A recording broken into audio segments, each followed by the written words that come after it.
Ayan po siya mga dudes. So, yan po ang forma niyan ng sasakyan ito na aming project ngayon.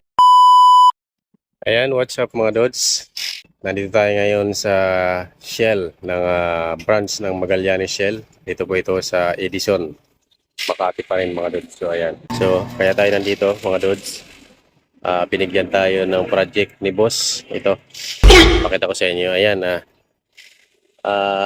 Hindi ko alam kung anong tawag dito sa sasakyan na to. Pero last year pa to.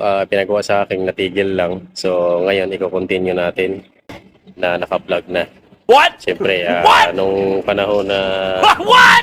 nung last year, hindi pa tayo nasa larangan ng vlog. So, ayan. Paano Hindi masabi? ko alam kung anong tawag dito kasi meron tong CR, meron siyang storage cabinet sa loob. What the fuck? So, ang gagawin namin ngayon, i-restore namin yung cabinet na kinain na ng anay, tapos papalutin namin ng panibagong walling at ceiling sa loob.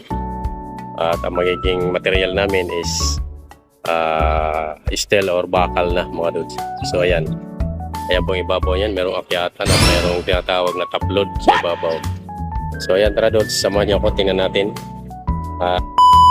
So ayan po yung flooring mga dudes. Yung sahig medyo kailangan iayos. At yung walling, yan ang sasabi ko, kinain na ng anay yung walling kasi dati siyang nakalaminate na white.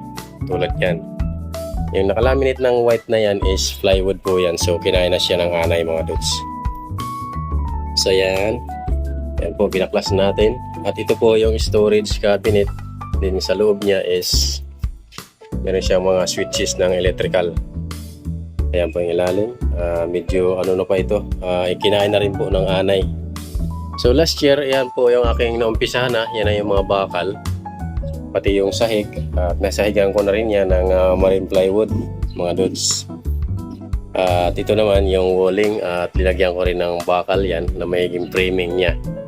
Ayan mga dudes. Magaling kang kupal ka. So ayan, to be continue ang gagawin namin dito hanggang dito sa likod. Ito po yung likod mga dudes. Ayan, pag binuksan mo, ayan po. Pati po yung ceiling. So ayan po ang aming ngayong project. Ang aking project ngayon na gagawin. Medyo pati na rin yung sahig, kinain na ng anay. Tsaka yung makina nito, mga dudes, is okay pa. Talagang 90%. May kulang lang sa electrical. 90% okay pa. May kulang lang sa electricals. Tsaka baterya. Umaandar pa ito mga dudes. So yan po dudes. Abangan niyo ang magiging finish ng namin. Project namin sa sasakyan ito. Hindi ko alam kung anong tawag sa sasakyan ito. Pero ito po yung setup niyan. Ito po yung CR. Ayan. Yan po yung CR niya mga dudes. Medyo Wow. Maglalagay po ito ng storage water sa ilalim siguro kasi itong area na to is parang meron tong mga compartment kung tawagin mga dudes. May mga compartment yan na pwedeng lagyan ng tubig. Ito. Diyan siguro depende sa mga eksperto sa paggawa nito. Basta yan yung CR niya. Ayan. So ayan mga dudes, ito po yung project natin at abangan nyo yung magiging finish ng project namin ito. So ayan. Dito po yan sa Edison Shell. Ayan. Malaki po siyang sasakyan mga dudes. Ayan. So abangan nyo ang magiging finish ng aming project ngayon. Thank you for watching. Bye-bye.